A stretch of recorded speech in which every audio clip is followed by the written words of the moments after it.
সেটাকে একটু বলতেন, বিশেষ করে এই তীব্র গরমে পশু পাখির প্রতি আমরা কিভাবে সদয়-আচরণ করতে পারি? ধন্যবাদ আপনাকে। একজন মানুষের যে প্রয়োজন চাহিদা, একটা পশু পাখির কিন্তু ওরকম চাহিদা রয়েছে। জি। ম্যাক্সিমাম ক্ষেত্রেই ঠিক তাই। আমাদের যেমন গরম সহ্য হয় না, তারপরে গরমে তীব্র পানির প্রয়োজন হয়, শীতের সময় ল্যাপ-তোশক কম্বলের দরকার হয়।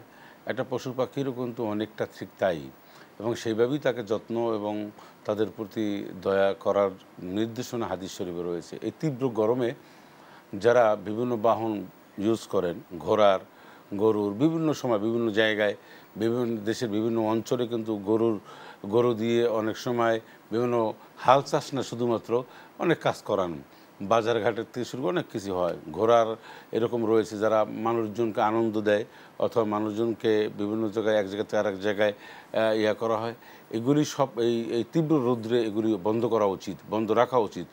তারপরে তাদের পানির পিপাসা এবং খাদ্য সামগ্রীর ব্যাপারে সর্বোচ্চ যত্নশীল হওয়া, তাদের প্রতি এই খাদ্য সামগ্রী দেওয়া, খেয়াল রাখা, এইটা শুধুমাত্র নৈতিক দায়িত্ব না, ইমানি দায়িত্ব।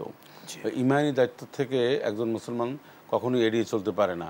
সেজন্য অনুরোধ করব যে প্রচণ্ড এই তীব্রতা হয়ে আমরা এই সমস্ত বাহনগুলি যেন ব্যবহার অন্তত বন্ধ রাখে ব্যবহার না করি, এবং যে সমস্ত পশু পাখি রয়েছে তাদের খাদ্য পানি বা তাদের ছায়াদানের ব্যাপারটা আমরা খুব যত্নশীল হই। আমার যেমনিভাবে কষ্ট, সেই কষ্ট যেন ওখানেও আমি উপলব্ধি করি। কারণ এটা কেন করব না? যে দেখুন, কোরআনুল কারিমের মধ্যে পশু পাখির নামে অনেকগুলি সূরা আল্লাহ পাক দিয়েছেন। সূরা গাবি, বাকারা, তারপরে আনকাবুত, তারপরে মাকড়সা, এরপরে সূরা ফিল, সূরা নামল। সূরা নামল, তারপর সূরা আনাম, পশু পাখি, এর অনেকগুলি সূরা রয়েছে। আল্লাহ পাক পশু পাখির নামে সূরা নাজিল করলেন, তো আল্লাহর কাছেও সেটা গুরুত্বপূর্ণ। আমরা পশু পাখিদের প্রতি সদয় হয়ে, বিশেষ করে তীব্র গরমে আমাদের বাসার ছাদগুলোতে তাদের জন্য একটু পানির ব্যবস্থা করি, খাবারের ব্যবস্থা করি। যেহেতু পানিতে তারা কষ্ট পাচ্ছে, খাবার হয়তো ঠিকমতো পাচ্ছে না, একটু ছায়ার ব্যবস্থা করি।